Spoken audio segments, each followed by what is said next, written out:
णमो अरिहन्ताणं णमो सिद्धाणं णमो आयुर्याणं णमो वज्रायाणं णमो लोये सवशाहूणम्।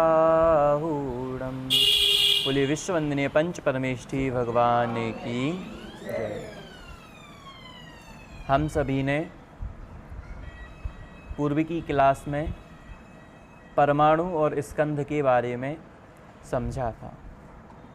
आप लोगों को कितना ख्याल में है उसके लिए आपसे पहले कुछ प्रश्न कर लेते हैं, उसके बाद हम आगे का विषय पढ़ेंगे।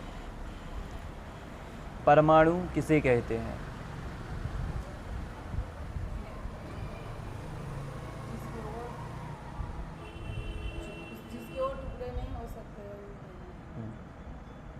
उद्गल का वह सबसे छोटा भाग जिसका कोई दूसरा टुकड़ा ना किया जा सके उसे क्या कहते हैं? परमाणु कहते हैं।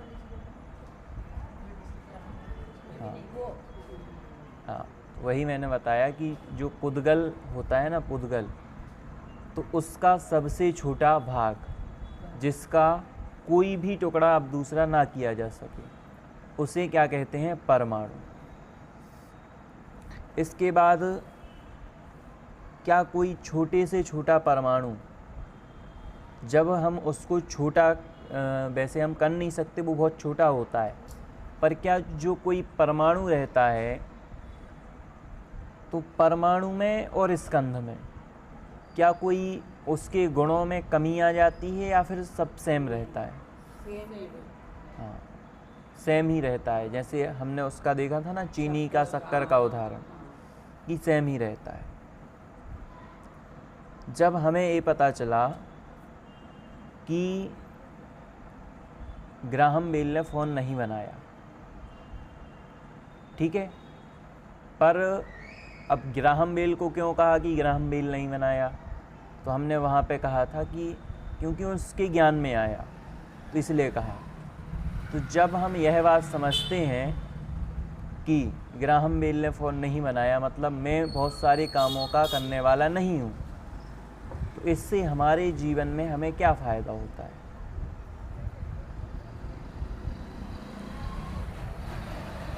मतलब हमारे अपने आप में हमको पावर मिलता है कि मतलब हम भी कुछ कर सकते हैं। बहुत मतलब दुनिया का हर चीज़ सोच सकते हैं, कैसा भी होएगा सोच सकते हैं, कर सकते हैं। हम भी ऐसा कर सकते हैं या नहीं कर सकते? कर सकते हैं। कर सकते अगर हैं। हाँ, हमारे अगर विचार में आ गया तो हम कुछ जो हमने सोचा वो कर सकते हैं। ठीक है, और कोई बताएगा कुछ? देखो, ग्राहम बेल का ऐसा था कि जो आपको बताया था ना कि ग्राहम बेल ने टेलीफोन बनाया, तो उस चीज़ को समझने, ग्राहम बेल ने फ़ोन नहीं बनाया। वो फ़ोन कैसे बना? तो हमने बताया था कि 100 परमाणु थे, वो मिल कर के और फ़ोन बना।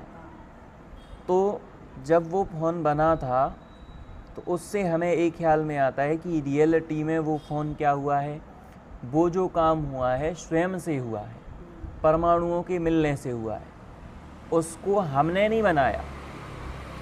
अब आप इसमें कहोगे कि इससे हमारे जीवन में क्या फ़ायदा? तो जैसे आप कोई अच्छी यहाँ की मिठाई है अहमदाबाद की फेमस, वो आपसे बनाना आता है। अब आपसे बनाना आता है, आप उस कार्य में बिल्कुल क्या हो, निपुण हो, 1 किलो बिल्कुल परफेक्ट हो।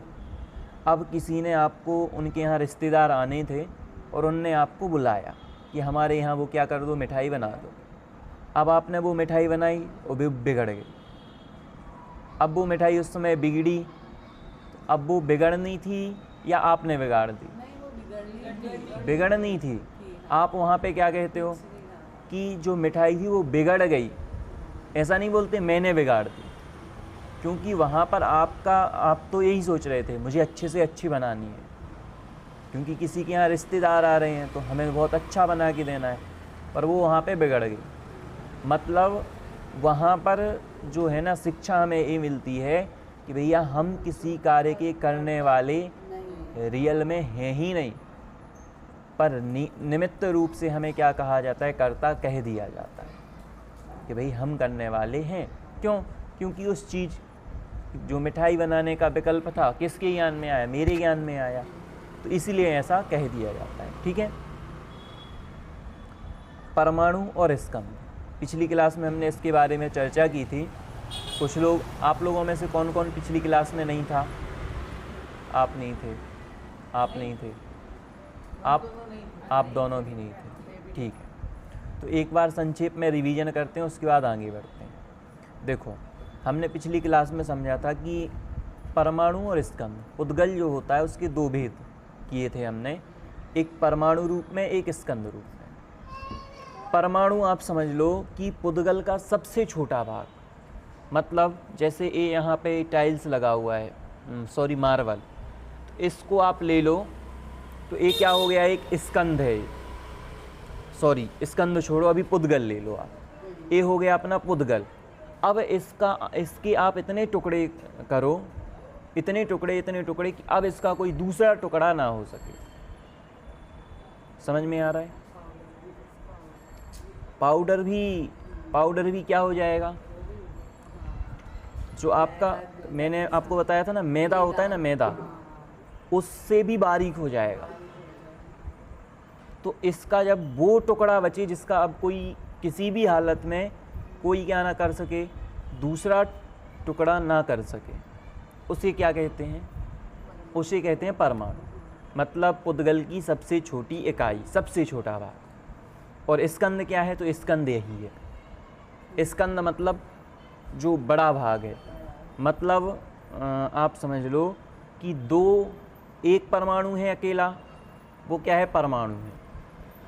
और जहाँ पे 2 परमाणु, 3 परमाणु, 4 परमाणु और फिर आगे जितने भी परमाणु हैं, वो मिलके जो चीज़ बनी है वो क्या है? स्कंद है। मूल रूप से आपको जो चीज़ें दिखाई देती हैं वो आपको स्कंद ही दिखाई देता है।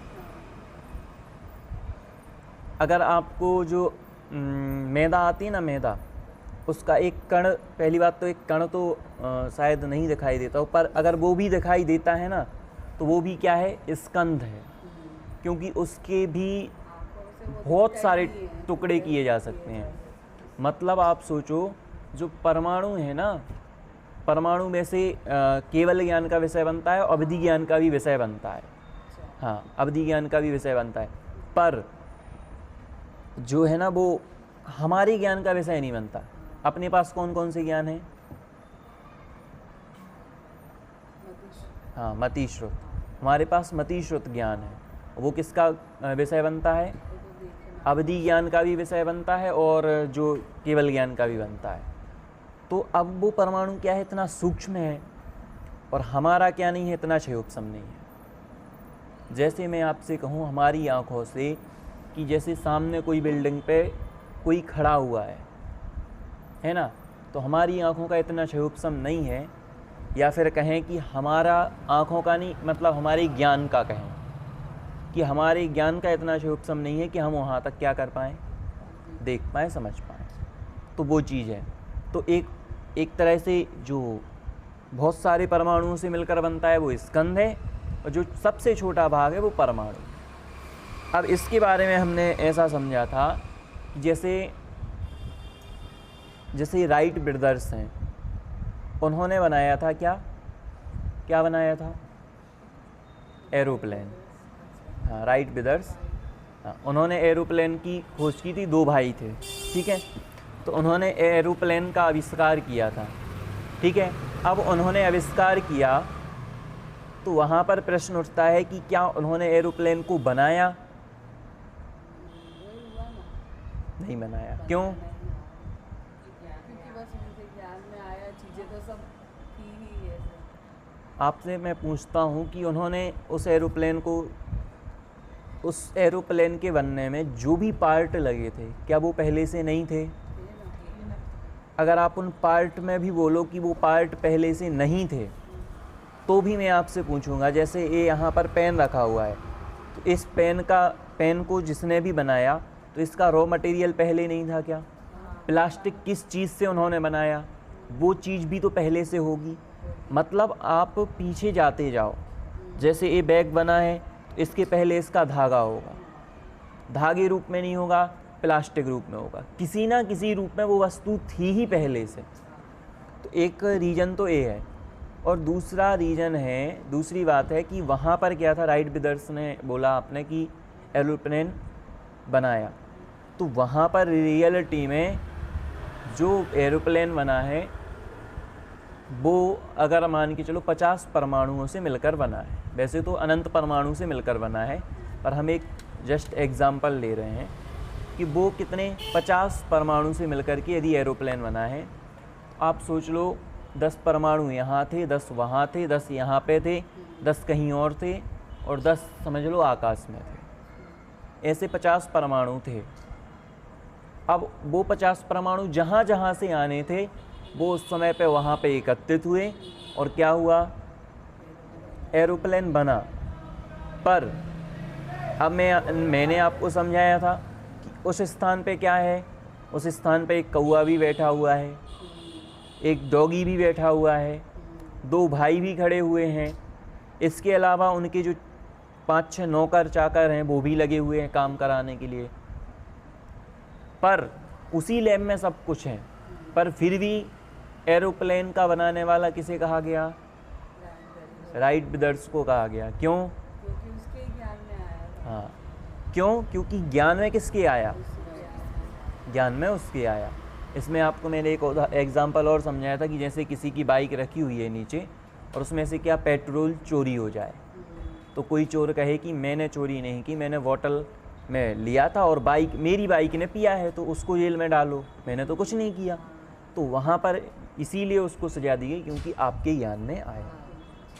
तो इसके लिए हमने ये सब विषय समझ लिया था परमाणु और स्कंद के विषय में, कि कुल मिलाकर के जो काम हुआ है वो स्वतंत्रता से हुआ है, परमाणु के स्वतंत्र परिणमन से हुआ है। और वहाँ पर हम जो हैं, हमारे ज्ञान में वो चीज़ आई है और इसीलिए उसके कारण से हमें उसका कर्ता कहा जाता है। जैसे हमने समझी कि एक तो परमाणु और स्कंद 2 रूप से ये अवस्थाएं होती हैं, ठीक है। अब जैसे हमने समझा था ना कि जो जल होता है 3 अवस्थाओं में पाया जाता है, तो क्या वैसे ही पुद्गल की और भी अवस्थाएं होती हैं क्या? तो उसके बारे में हम समझने वाले हैं।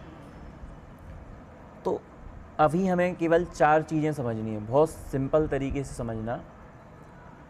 जैसे मैं कहूँ कि आप सभी समान जाति के हो, ठीक है, आप सभी, उसमें मैंने अपने आप को भी ले लिया कि हम सभी समान जाति के हैं। अब कैसे? आपके मन में क्या आ रहा है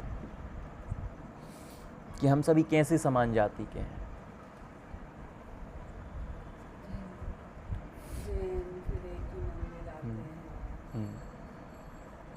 देखो, जाति से मतलब हमारे मन में आता है कास्ट, ठीक है। अब आप सोचो, समान जाति मतलब एक ही कास्ट। अब जैसे मैं आपसे कहूँ कि हम दोनों को छोड़ दो, हम आपसे कहें आप एक जाति के हो, तो आप लोगों से कह सकते हैं हम सभी महिलाएं हैं, ठीक है। मैं अपने आप को भी इंक्लूड करूं तो हम कह सकते हैं हम सभी में कॉमन है, हम मनुष्य हैं, जैन भी हैं। और हम जाएं पूरे संसार के जीव को ले लें तो हम सभी क्या हैं? जीव हैं। देखो, अब आता है एक शब्द द्रव्य, समान जाति द्रव्य। अब मैं आपसे कहूँ समान जाति द्रव्य क्या है, बताओ। मैं डेफिनेशन नहीं पूछ रहा हूँ, आप समान जाति द्रव्य से क्या समझते हो? समान जाति तो मैंने बता दिया, अब द्रव्य, तो समान जाति द्रव्य क्या है?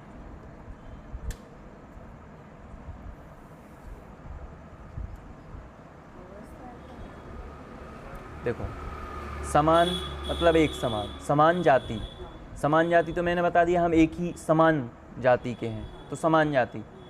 द्रव्य, द्रव्य मतलब वस्तु या फिर वो सामने वाला द्रव्य, जीव या पुद्गल। हम सभी क्या हैं? हम सभी जो यहाँ पर बैठे हुए हैं समान जाति के द्रव्य हैं। किस अपेक्षा से? जीव की अपेक्षा से। मैं भी जीव हूँ, आप ही जीव हैं, आप भी जीव हैं, आप भी हैं, सभी हम सब जीव हैं। इसलिए क्या है? समान जाति के हम द्रव्य हैं। अब एक चीज़ और आती है, इसके पीछे एक शब्द और लगता है, समान जाति द्रव्य पर्याय।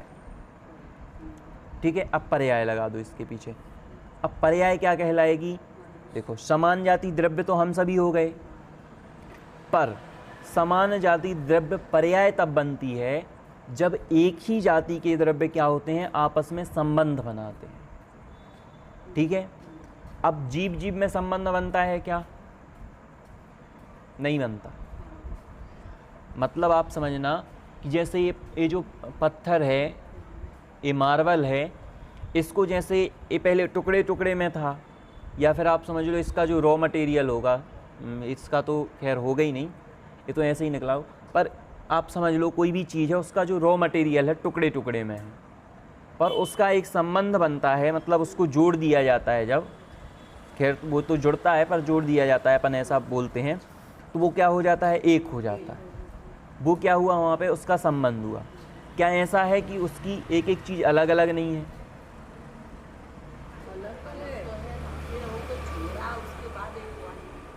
जैसे यहाँ पे आपके बैनर लगा हुआ है, ठीक है, अब इस बैनर में आपको क्या दिख रहा है? पूरा जुड़ा हुआ सब कुछ लग रहा है ना, पर आप जब पास जा कर के देखोगे तो आपको फील होगा कि इसमें अलग अलग बहुत सारे वो हैं, मतलब जो उसके पीछे वो लगा ना धारीदार कपड़ा, उसको आपको लगेगा जैसे अलग अलग है, बटा हुआ है, वो फील होगा। मतलब संबंध है भी पर मिक्स नहीं हुए। जैसे बूंदी का लड्डू है, बूंदी का लड्डू, आपके यहाँ क्या बोलते हैं? वही बोलते हैं ना। तो बूंदी का जो लड्डू होता है ना, तो वो अब हाथ में है तो क्या है? लड्डू है, पर उसमें उस लड्डू में पूरी बूंदी है, पर फिर भी क्या है? एक एक दाना अलग अलग भी है। ऐसा नहीं कि वो एक दूसरे में मिक्स हो गए। ऐसे ही समान जाति द्रव्य पर्याय क्या है कि जैसे आपका बूंदी का लड्डू ही ले लो, ठीक है, अगर हम एक बूंदी के दाने को मान लो आप परमाणु, हम मोटा उदाहरण ले रहे हैं, वो हो गया परमाणु, और वो इतनी सारी मतलब 20 बूंदी से मिलकर के वो लड्डू बना, तो वो क्या हो गया? एक तरह से स्कंद। उसी को क्या बोलते हैं? समान जाति द्रव्य पर्याय, क्योंकि उनका संबंध होने से जो हमें दिखाई दे रहा है लड्डू रूप में, तो वो है। एक केवल किस में बनता है? पुद्गल में ही बनता है। ये चीज़ ख्याल में रखना, जीव जीव का कभी संबंध नहीं होता है। मैं आपसे कहूँ कि जीव जीव क्या मिलते हैं? कभी नहीं मिलते। इसीलिए कभी कोई कहे एक शरीर में 2 आत्माएं हैं, बिल्कुल गलत है। कभी ऐसा होता ही नहीं है। यह क्या है? सिद्धांत विरुद्ध बात है। किसी भी आगम ग्रंथ में ऐसा नहीं कहा कि क्या हो, एक शरीर में 2 आत्माएं हों।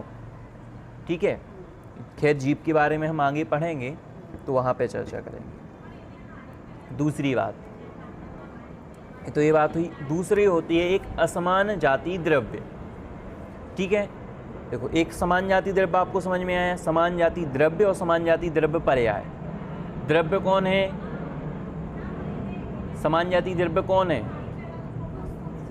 हाँ, अगर जीव जीव को लेते हो, शरीर को नहीं लेना अभी, अगर लेना भी है तो जीव जीव को लिया, ठीक है, हम समान जाति द्रव्य।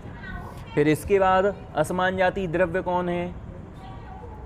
देखो समान जाति में एक से जाति के थे, अब असमान में हो जाएंगे अलग अलग। जैसे आपका शरीर भी है और आपका जीव भी है, तो जीव क्या है?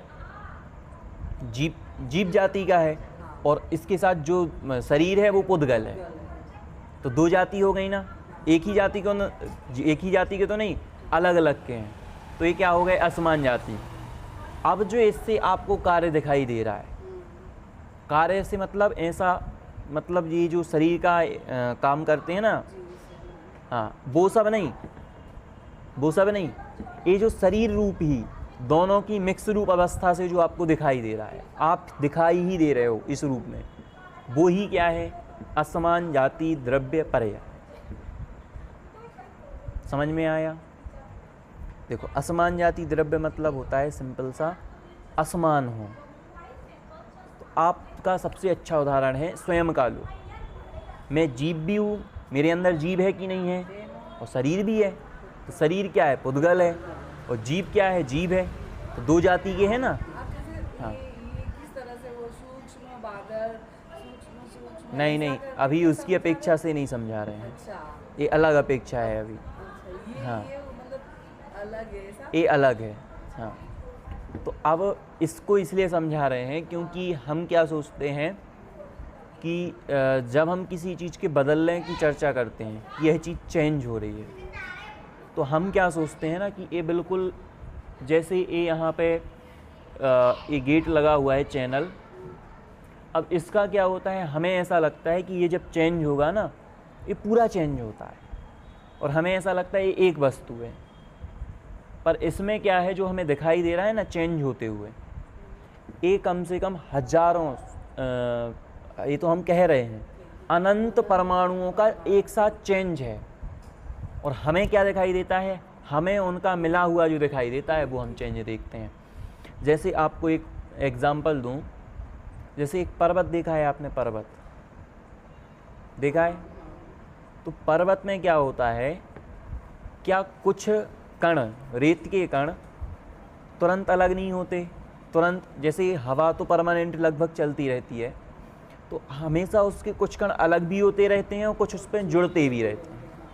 पर हमें कब दिखाई देते हैं? जब उसका चेंज दिखता है, जब कुछ बड़ा चेंज होता चेंज होता है ना, पता चलता है। तब हमें दिखाई देता है। पर रियलिटी में वहाँ पे एक एक परमाणु में भी चेंज होता है। चेंज होता है। जैसे आपके ही शरीर में आप ले लो, हमें क्या लगता है जब थोड़ा थोड़ा चेंज होता है ना तो हमें पता नहीं चलता है, पर जब कुछ ज़्यादा ही चेंज हो जाए तो पता चलता है। पता चलता है। जैसे एक बाल काला हो तो उतना समझ में नहीं आएगा, पर थोड़े ज़्यादा हो जाएं तुरंत समझ में आ जाता है। ये तो खैर स्थूल उदाहरण है, पर एक समझने के लिए, तो उसके लिए हम इसको समझ रहे हैं। अब एक चीज़ तो ये हुई कि एक तो समान जाति द्रव्य पर्याय, एक असमान जाति द्रव्य पर्याय। अब इसके बाद मेरा आपसे एक प्रश्न है कि जिस प्रकार से एक गुब्बारा, सभी ने देखा है, जिस प्रकार से एक गुब्बारा या फिर स्पंज ले लो, स्पंज तो आपने देखा होगा, आप लोगों ने, वो बर्तन वाला आता है ना, बर्तन वाला जिससे कपड़े, वो सॉरी बर्तन धुलते हो, तो वो स्पंज टाइप में आता है, घिसते हो, तो उसको आप दबाओगे ना तो वो आपके हाथ में आ जाएगा पूरा, ठीक है ना? वो तार वाला नहीं, वो हाँ ठीक है ना, तो सॉफ्ट वाला, उसको आप दबाओगे ना, ऐसे ही स्माइली बॉल आती है वो, उसको भी दबा के आप हाथ में रख लोगे पूरा, वो हो जाती है। तो वैसे वो क्या होता है, छोटा भी हो जाता है और बड़ा भी हो जाता है, वापस उसको छोड़ोगे बड़ा हो जाएगा। तो क्या ऐसे ही जीव में भी कोई शक्ति होती है क्या?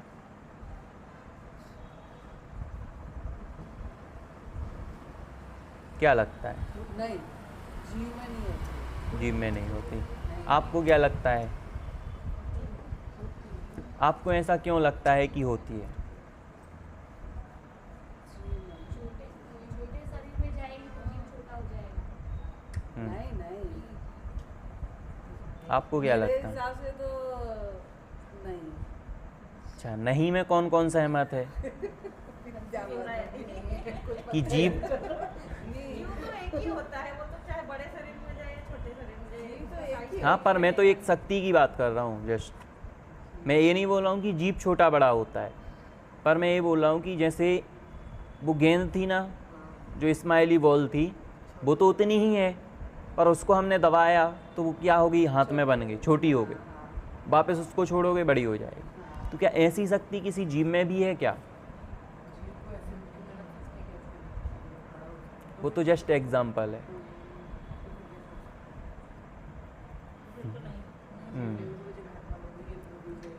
ठीक है, चलो पहले हम देखते हैं कि यदि जीव को अगर हम ऐसा कहें कि जीव छोटा बड़ा नहीं होता है, मतलब संकोच या विस्तार उसका नहीं होता है, तो अब मैं आपसे मेरा प्रश्न है, ठीक है, अब मेरा आपसे प्रश्न है, आपका एक जीव था, आप ले लो कोई व्यक्ति था, उसका जीव था, उसका क्या हुआ है, जस्ट किसी टाइम उसका एक्सीडेंट हुआ, ठीक है। अभी टाइम क्या हो रहा है, टाइम देखो 9:30, ठीक है।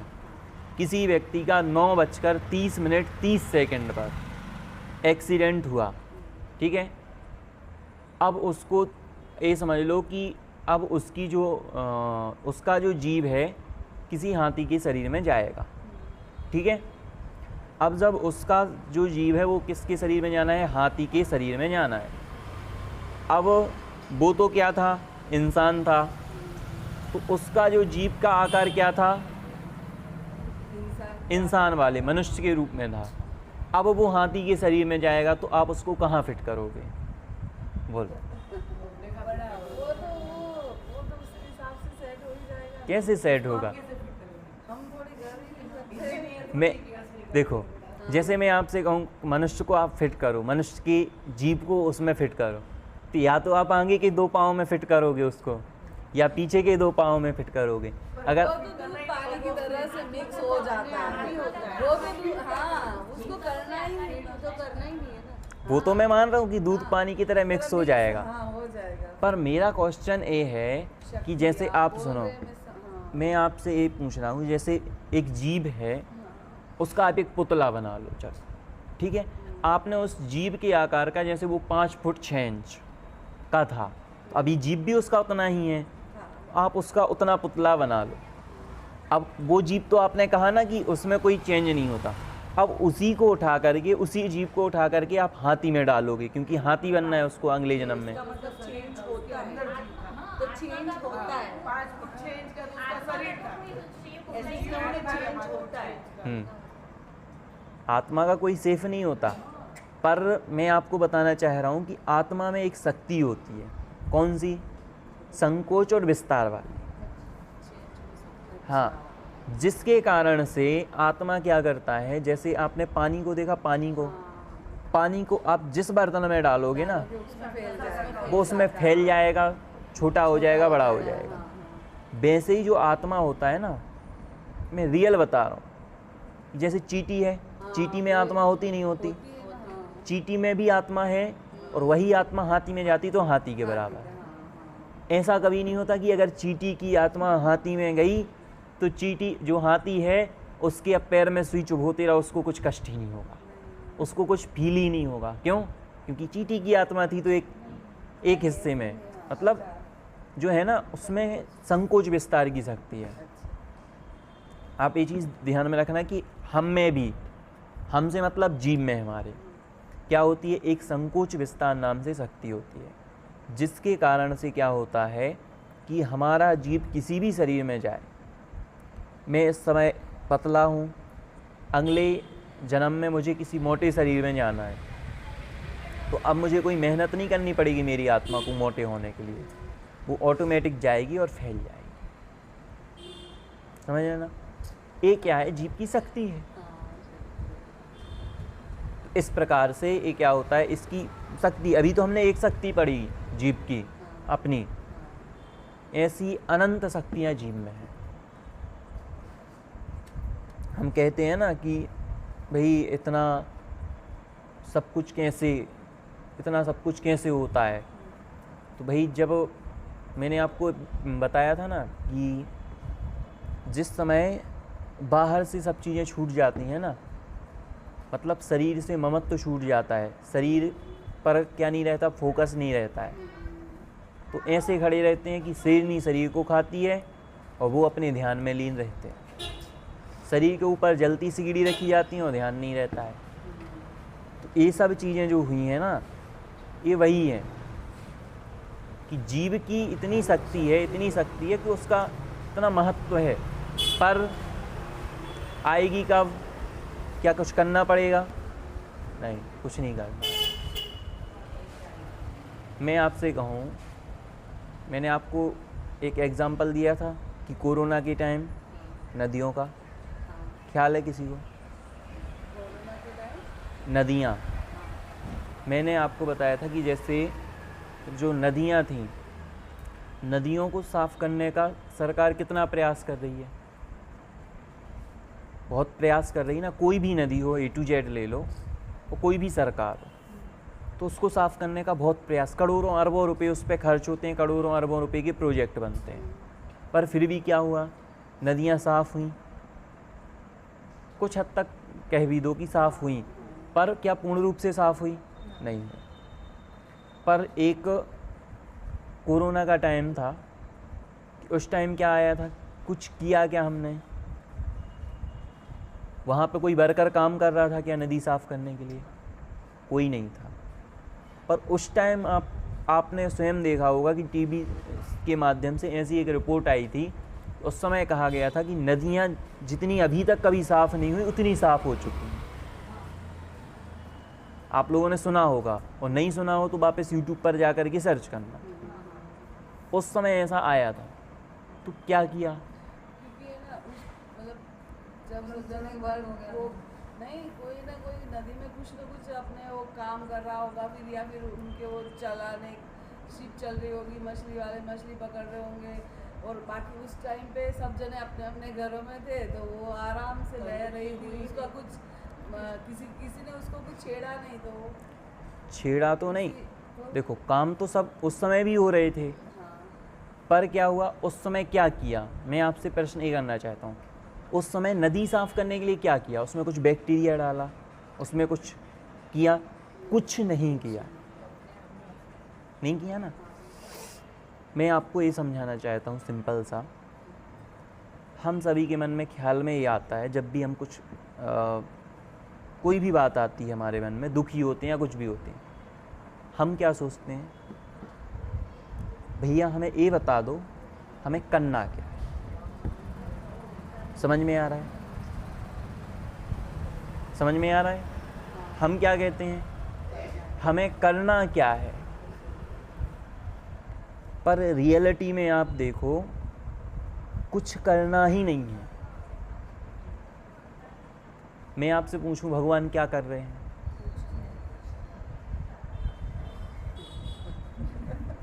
पहले किया ना उन्होंने ध्यान, पहले ध्यान किया ना उन्होंने। वो किया नहीं हुआ है, वो किया नहीं हुआ है। जब आप उस अवस्था को प्राप्त होगे ना, तो स्वयं होगा। कोई किसी के कसायों का अभाव हो, मतलब क्रोध मान माया लोभ इनका अभाव हो, तो वो कसायों का जैसे जैसे आपका अभाव होगा, वैसे वैसे क्रम से मुनि, अरिहंत, सिद्ध, मतलब क्रम से अवस्थाएं देखी ही जाएंगी, होगी ही। अब किसी व्यक्ति के अगर क्या है, वर्तमान में उसने एक देश परिग्रह का त्याग किया है, तो अगर अपनी भाषा में कहें कि एक देश जो अणुमृत लिए हैं, तो अब ऐसा नहीं होगा कि वो श्रावक नहीं होगा, वो श्रावक है ही, है ना। अब किसी ने सर्वदेश महाव्रत लिए हैं, तो ऐसा नहीं होगा कि वो मुनि अवस्था को नहीं है प्राप्त, वो आपको मुनि अवस्था में देखने में आएगा। कोई बीतरागी होगा तो मुनि अवस्था भी होगी ही, ऐसा नहीं होगा। इसलिए कहा है कि भाई हम हमेशा सोचते रहते हैं करना क्या है, करना क्या है। अगर कुछ नहीं करो तो भी सब कुछ हो सकता है। कई बार आप ऐसा देख भी सकते हैं अपने जीवन में कि कई बार हम क्या करते हैं, बहुत सारी, कभी हमें कोई रोग होता है ना, तो हम बहुत लंबे समय तक कोई भी मेडिसिन लेते रहते हैं, बदल बदल कर लेते हैं, बदल बदल कर चेंज करते रहते हैं, पर क्या होता है, वो रोग ठीक नहीं होता। पर अब हम क्या करते हैं, कुछ टाइम बाद हम उस दवाई, कोई भी दवाई नहीं लेते, बंद कर देते हैं, फिर क्या होता है, ऑटोमेटिक वो रोग ठीक हो जाता है। मतलब कुछ नहीं करने से भी सब कुछ हो सकता है, और रियलिटी में हमें भी कुछ नहीं करना है। कुछ नहीं करने से मतलब मैं ये नहीं कह रहा हूँ कि मंदिर आना छोड़ दो, ये सब समझ रहे हैं ना। कुछ नहीं करना से मतलब मेरा ये है कि ये जो हम क्या करते हैं, राग करते हैं, द्वेष करते हैं, किसी से बैर रखते हैं, अज्ञान, इन सभी चीज़ों से, और लास्ट में जाके तो ये सब भी छूट जाएगा। समझ रहे हैं ना। आप जैसे जैसे उत्कृष्ट अवस्था को प्राप्त होगे ना, अरिहंत बनोगे, तो आपके दर्शन करने लोग आएंगे, आपको थोड़ी दर्शन करने आना पड़ेगा। हाँ, तो मैं बोल रहा हूँ, मैं जस्ट बता रहा हूँ कि आगे जाके ये चीज़ें भी छूटेंगी, और अभी नहीं मैं बोल रहा हूँ छोड़ने के लिए, पर ये भी छूट जाएगा। तो ये चीज़ है कि हम जो सोचते हैं ना, करना करना करना करना, क्या करना क्या करना, तो वो अगर हम छोड़ दें तो बहुत सारी चीज़ें हमारी क्या हो जाएंगी, सॉल्व हो जाएंगी। अब मेरा एक आपसे प्रश्न है कि क्या एक शरीर में एक ही जीव रहता है या बहुत सारे? मेरे जीव तो बहुत सारे रह सकते हैं ना, शरीर में तो रह ही सकते हैं।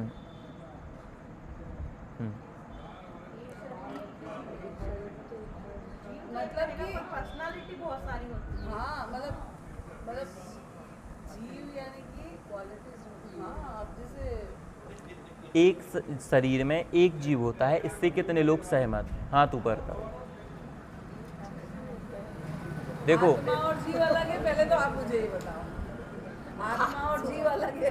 अलग हैं, पर एक शरीर में जीव तो रहता ही है ना, जीव तो है ही। अलग अलग भी है, पर दूध पानी की तरह मिला हुआ है तो अभी। तो वैसे ही मेरा प्रश्न है, देखो 2 ऑप्शन है, 2 में सब कवर हो जाना। कोई ऐसा नहीं कि इसमें भी हाथ ऊपर नहीं, इसमें भी हाथ ऊपर, ठीक है। तो हाँ, दोनों में नहीं करो। मेरा प्रश्न है, क्या एक जीव में एक ही शरीर रहता है, हाँ या ना? हाँ में कितने लोग सहमत हैं कि हाँ होता है, एक शरीर में एक ही जीव होता है? हाथ ऊपर करो। ठीक है, एक रुक जाओ। दूसरा ऑप्शन है, क्या एक शरीर में अनंत जीव होते हैं? इसमें सहमत जो हैं वो लगाओ। बहुत, एक शरीर में बहुत सारे जीव होते हैं, इससे कौन कौन सहमत? शरीर में तो बहुत सारे जीव होते ही हैं। 1 2, आप भी सहमत हैं, आप भी सहमत हैं, और कोई? ठीक है, आप असहमत थे अभी, आप वो पीछे देखो। देखो, मैंने सबसे पहले आपसे बोला था, क्या एक शरीर में एक जीव रहता है? क्या एक ही जीव रहता है? जैसे ये मेरा शरीर है, तो क्या मेरे शरीर में एक ही जीव है? बहुत सारे। क्या लगता है, बताओ, बहुत सारे हैं या एक है? एक है। मुझे तो अभी आपसे आंसर चाहिए, एक है या बहुत सारे हैं? बहुत सारे हैं। तो फिर अब मैं आपसे पूछ रहा हूँ कि मेरे शरीर में बहुत सारे जीव हैं, तो कौन सा जीव काम कर रहा है अभी? बोल, कौन सा रहा है जीव? अब मैं आपसे पूछता हूँ, यदि मेरे शरीर में 100 जीव हैं, तो कौन सा जीव बोल रहा है?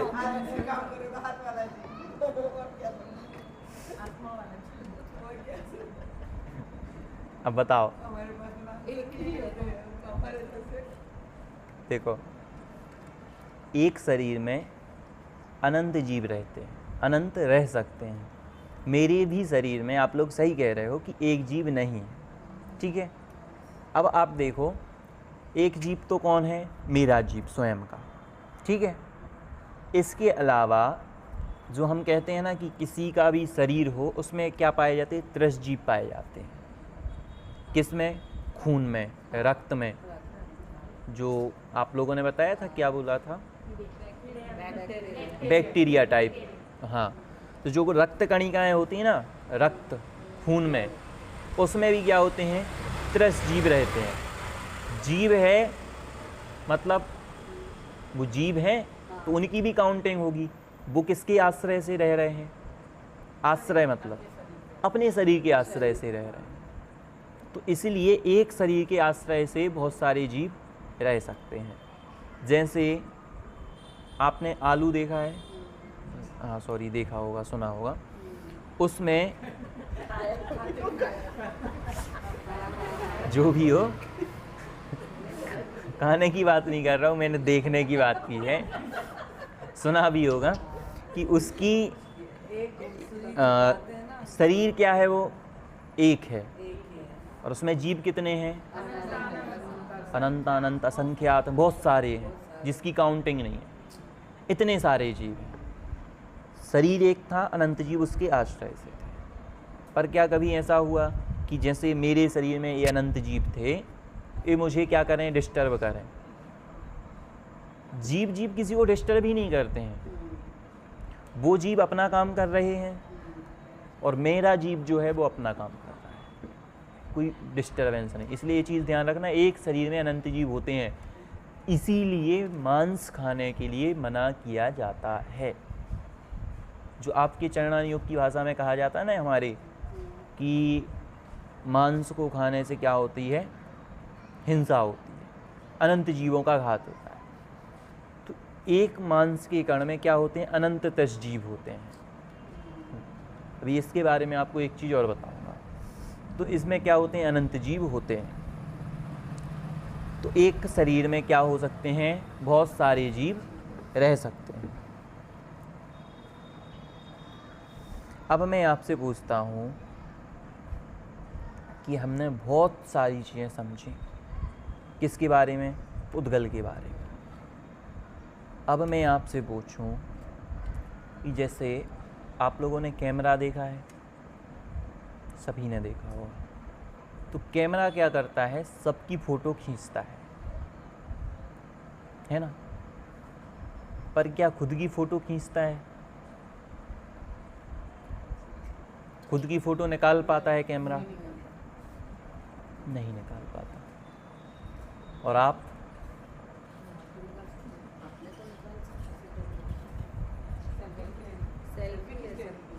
थोड़ा सोचना, सोच समझ के जवाब देना, ठीक है? मैंने क्या बोला, कैमरा सबकी फ़ोटो निकालता है, पर क्या स्वयं की निकाल पाता है? तो आंसर है नहीं। और मेरा अगला प्रश्न है, क्या हम क्या करते हैं? हम क्या करते हैं? अपनी फ़ोटो कितनी खींचते हो और दूसरों की कितनी फ़ोटो खींचते हो? वो सही, अपनी तो कोई नहीं करता है, सब दूसरों की होती है। इसमें ये भी वही है, वही चीज़ है। समझ में आ रहा है कुछ? जैसे ही है ये भी। समझ में आ रहा है? हाँ। जैसे कैमरा क्या करता है, संसार की फ़ोटो खींचता है, पर वही कैमरा स्वयं की फ़ोटो नहीं खींच पाता है। वैसे ही हम क्या करते हैं, अगर लौकिक जीवन में भी आप लो ना, हम संसार में पूरे, हमें अहमदाबाद की जानकारी होगी, पर हमें स्वयं के शरीर, कहने का अर्थ हमारे शरीर में क्या चल रहा है, हमारे अंदर क्या चल रहा है, उसकी जानकारी नहीं हो। समझ में आ रहा है? हम दूसरों की फ़ोटो तो बहुत खींचते रहते हैं, बहुत लेते रहते हैं, भैया ये इसने ये किया, इसने वो किया, ये ऐसा कर रहा है वो, पर कभी अपने आप को देखा हम क्या कर रहे हैं? देखो, आज की क्लास का ये आप सूत्र वाक्य समझ के रख लो, ये मैं नहीं कह रहा हूँ। अब जब आगे आप ग्रंथों को पढ़ोगे ना, तो ग्रंथों में ऐसा कहा है कि भाई दूसरों की ओर दृष्टि करने से कुछ नहीं होगा। भगवान ने लास्ट में जाके कहाँ दृष्टि की? आपको तो नहीं देखते हैं, आप दर्शन करते हो, किसी और को तो नहीं देखते। उनकी दृष्टि है नासा पर, मतलब आप कुछ नहीं देख रहे हैं। मतलब स्वयं की ओर देखोगे ना, तभी क्या होगा, काम होगा। आपको बताया था ना, आपको कोई काम करना है, जैसे किसी को क्रिकेटर बनना है, मैं आपसे बोल रहा हूँ, क्या क्रिकेटर को देखने से सब काम हो जाएगा? आप 100 क्रिकेटर को देख लो, पर लास्ट में आगे काम किस पे करना पड़ता है? खुद पे करना पड़ता है। वैसे ही जब तक संसार में हो, बाहर की जितनी भी वस्तुएं हैं, अभी तो मैं दूर की वस्तुएं कह रहा हूँ, पर द्रव्य, ये सब, यहाँ तक कि स्वयं के शरीर को भी अपने से भिन्न जानने लगना, है ना। उसके बाद जो अपने ऊपर दृष्टि आती है उससे भगवान बनते हैं। जब आप लोग पढ़ो, आप लोगों ने शायद पढ़ा भी होगा कि जब जंगल में मुनिराज ध्यान करने बैठते थे तो कैसी अवस्था हो जाती थी। तिन सुथिर मुद्रा देख मृगगण उपल खाज खुजावत हैं। मतलब पत्थर के जैसे हो जाते हो। मतलब आप सोचो, तन से मतलब बाहर से इतनी विरक्ति हो गई, इतना कि भाई यही शरीर जुड़ा हुआ है। मतलब जैसा हमारा दूध पानी की तरह मिला है ना शरीर, मेरे शरीर में और क्या मुनिराज के शरीर में कोई अंतर? कोई अंतर नहीं। हम दोनों सेम हैं, मेरे जीव में उनके जीव में अंतर? कोई अंतर नहीं। पर क्या हुआ, उनके शरीर का कैसा हो गया? मृगगण हिरण आदि उनके शरीर से खाज खुजा के जाते हैं, पर क्या उन्हें पता चलता है कि कोई मृग आया था और खाज खुजा के गया? मतलब इतनी स्थिरता। जब अपने अंदर इतनी स्थिरता आएगी ना तो क्या होगा? ये जो जितने संसार में कष्ट दिखते हैं, दुख दिखते हैं, तकलीफ, कुछ नहीं दिखेगा। अभी जो दिखता है शरीर में, ये रोग वो रोग वो सब। इसीलिए मैं आपसे कह रहा हूँ कि देखो, अपनी चाहे मोक्ष मार्ग वाली लाइफ ले लो, सुखी होने वाली लाइफ ले लो, या जो आपकी डेली लाइफ है उसमें देख लो, अपने आप पे फोकस करोगे बहुत सुखी रहोगे, और जितना दूसरों को देखोगे उतना क्या रहोगे? दुखी रहोगे। तो इसी के बारे में हम अब जो था ना कि स्वयं की फ़ोटो खींचो, तो हमने अभी तक किसके? पुद्गल के बारे में समझा, पर अब हम स्वयं पर आ रहे हैं कि स्वयं हम जो हैं, हमारा स्वरूप कैसा है, हम कैसे हैं। तो अब यहाँ पे प्रश्न उठता है कि क्या विश्व में आपको जो चारों तरफ दिखाई देता है उसमें आपको क्या क्या दिखाई देता है? कौन कौन सा द्रव्य दिखाई देता है आपको? तो आपने पहले भी बताया था, हर जगह हर चीज। दो ऑप्शन देता हूँ, आपको पुद्गल दिखाई देता है या जीव दिखाई देता है, या दोनों दिखाई देते हैं? दोनों से कौन कौन सहमत है? आपको दोनों दिखाई देते हैं। दोनों और किस किस को दिखाई देते हैं? जीव किस किस को दिखाई देता है अकेला? पुद्गल किसको दिखाई देता है? पुद्गल तो सबको दिखता है। पुद्गल सबको दिखता है। आपको दोनों दिखते हैं? अच्छा, एक ही दिखता है। हाँ, दिखता पुद्गल। अगर मैंने सोचा यदि जीव दिखने लगा तो अपन देखते हैं आसपास कोई जीव बैठा तो नहीं है जो सुन रहा हो हमारी बात, है ना। क्या है, रियल में हमें जीव तो दिखाई नहीं देता है, हमें क्या दिखाई देता है? पुद्गल। ठीक है, अब हमें दिखाई दे रहा है क्या? पुद्गल। देखो, अब हमें जहाँ भी आप देखोगे, किसी पक्षी को देखोगे, क्या दिखाई देता उसका? शरीर दिखाई देता है, पुद्गल है। किसी गाय को देखोगे, क्या दिखाई दे रहा है? शरीर। अपने आसपास जिसको भी देखोगे, जिस चीज़ को भी, सब पुद्गल ही दिखाई देगा। अब पर इसके अलावा भी तो कोई चीज़ होती है ना, कि पुद्गल ही पुद्गल होता है। पुद्गल के अलावा भी कोई चीज़ होती है हमारे शरीर में, कोई ऐसी चीज़ तो है ना जिसके कारण से हम क्या हैं, जिसके कारण से हमें क्या कहा जाता है? हम जीवित हैं। अगर हम पुद्गल कहे जाएं ओनली तो हम में कोई क्या नहीं होगा? मूवमेंट ही नहीं होगा। पर हम में तो मूवमेंट तो हो रहा है ना। क्या लगता है, कुछ हमारे अंदर है कि नहीं है? ज्ञान तो है, पर जीव भी है कि नहीं है? है। अब मैं आपसे पूछूं, आप जीव हो या पुद्गल?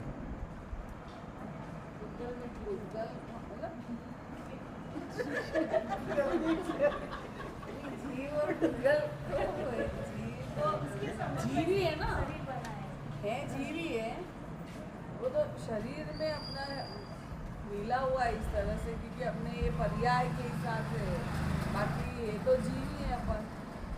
मैंने क्या, देखो दूध पानी क्या है, हाँ एक है कि नहीं है, एक। मिले हैं बिल्कुल ऐसे मिक्स हैं कि किसी कोई अलग नहीं कर सकता उनको, है ना। हाँ पर क्या एक ही है, नहीं अलग अलग है। अलग अलग है। हाँ उबालोगे दूध को, हाँ पानी उड़ जाएगा, हाँ दूध दूध बचेगा, हाँ है ना। वैसे ही जीव जो है ना, जीव अलग है, पुद्गल अलग है। पर जीव और पुद्गल अब अभी क्या है, एक स्थान पर है, बिल्कुल एक स्थान पर है, इसलिए हमें क्या लगता है दोनों मिले हुए हैं। रियलिटी में दोनों अलग अलग हैं। ये तो अलग अलग। क्यों, मैंने आपको बताया था, किसी को ध्यान है, जो अपना है सो, जो अपना है सो जावे नहीं, और जो जावे सो अपना है। अपनी लाइफ में भी देखते हो ना कि आपके दुख आया और आपको कोई छोड़ के पहली फुर्सत में निकल गया, सो वो क्या अपना है, नहीं है। आपके और आपके यहाँ दुख आया और कोई उसके पहले ही आपके यहाँ आके आपकी हेल्प करने लगा, तो क्या वो कौन है, कभी छोड़ के नहीं भागे, चाहे मतलब खुशी हो या दुख हो। आपका शरीर क्या कब तक रहता है साथ, बोलो, बस वो जब तक यहाँ जीव है तब तक वो आपके साथ रहता है, वरना तो आपकी भले ही कुछ भी इच्छा होती हो। क्या कोई बेटा अपनी माँ से अलग होना चाहता है, नहीं चाहता। कोई पिता अपने पुत्र से अलग होना चाहता, नहीं चाहता। यहाँ पर मतलब इतना मोह हमें लगा होता है, हम कभी एक दूसरे से अलग होना चाहते हैं। अब आप सोचो, अगर अपना होता ना, मेरा होता, मेरा बस होता ना इस शरीर पे, मेरा बस, तो मैं क्या इसको कभी अलग होने देता। कौन जीव चाहेगा कि मैं मर जाऊं, मतलब जीव से मतलब जीव नहीं मरेगा, जीव चेंज करेगा अवस्था, पर कौन जीव चाहेगा कि मैं यहाँ के सारे संबंध छोड़ दूं। आप थोड़ा कल्पना करो कितना कठिन लगता है। आप सोचो, बेचारा जन्म से आया, ठीक है, जन्म में इतने कष्ट सहे, फिर जन्म के बाद जैसे तैसे बचपन बीता, इतनी मोटी मोटी किताबें पढ़ के जैसे तैसे बड़ी मुश्किल में रटते हुए, और जैसे हुआ इतना लिखते हुए जैसे तैसे वो पास होकर के पढ़ के इतना आगे आया। जैसे तैसे उसने क्या की, अपनी जॉब लगाई, फिर जॉब की। अब जैसे ही सब सेटलमेंट हुआ और उसका थोड़ा और आगे निकले, बाल बच्चे हुए, एक दो, थोड़ा सेटअप ही हुआ था कि अभी अब शांति से बैठने का वक्त आया था, कि सबसे वो निपट गया, बच्चों से, सबसे। अब क्या हुआ, अब जाने का वक्त आ गया, है ना। सही है। तो यदि अगर ऐसा हो जाता ना, तो लोग क्या करते, एक ही जगह हम तो ठीक है, हमें यहीं रहना है ना, हमें चेंज ही नहीं करना। पर रियलिटी में क्या होता है, ये सब चीज़ें चेंज होती हैं। तो इसीलिए कुछ ना कुछ तो हमारे अंदर ऐसा है जिसके कारण से हमें क्या लगता है कि हमें क्या होता है, फील होता है। अब जिसके कारण से हमें फील होता है वो चीज़ क्या है, कैसी है, किस प्रकार से है, उसके बारे में हम अगली कक्षा में समझेंगे। ठीक है। आज की क्लास में हमने देखा पुद्गल की दो अवस्थाएं होती हैं, एक समान जाति द्रव्य पर्याय, एक असमान जाति द्रव्य पर्याय। समान जाति द्रव्य पर्याय बनती है एक ही प्रकार के द्रव्यों से मिलकर, जैसे ये आपका जो है ना मार्बल, इसमें बहुत सारी रेत से, एक एग्जांपल, रेत से मिलकर के एक क्या बना, एक मार्बल बन गया। ठीक है, तो ये हो गया। इस प्रकार से हो गया अपना समान जाति द्रव्य पर्याय। इसके बाद असमान जाति द्रव्य पर्याय बनती है दो अलग अलग द्रव्यों के मिलने से, जैसे हमारा शरीर और जीव। ठीक है, इससे जो मनुष्य रूप पर्याय दिख रही है वो क्या है, असमान जाति द्रव्य पर्याय। इसके बाद हमने जीव के बारे में समझा। और इसके बाद हमने इसमें एक चीज़ भी देखी थी कि अभी तक हम क्या कर रहे हैं, दूसरों की ओर देख रहे हैं। जिस दिन आप अपनी ओर देखना शुरू कर दोगे तो आप सुखी हो जाओगे। इस प्रकार से आज हमने समझा। अगली कक्षा में आपके लिए होमवर्क है, आपको जीव द्रव्य के बारे में, ठीक है, जितनी भी जानकारी है वह आपको पढ़ करके आनी है। आप लोगों ने, हाँ, आप लोगों के पास द्रव्य संग्रह जी की बुक है क्या? द्रव्य संग्रह जी नहीं होगी। मोबाइल है सबके पास, तो मोबाइल पर सर्च करना द्रव्य संग्रह जी की बुक, और उसमें शुरुआत की ही लगभग 10-15 गाथाओं में आपको जीव का स्वरूप मिलेगा कि जीव कैसा है, उसको आप लोग पढ़ के आना, ठीक है। ये आपका होमवर्क है, गूगल पे मिल जाएगा, शायद उसका अर्थ भी आपको मिल जाएगा उस पर, तो उसके बारे में आप पढ़ के आना द्रव्य संग्रह जी में कि जीव की वहाँ पर क्या डेफिनेशन दी है। फिर उसके बाद हम इसके बारे में और आगे पढ़ेंगे, ठीक है। किसी का कोई प्रश्न? ठीक है, सभी को जय जय।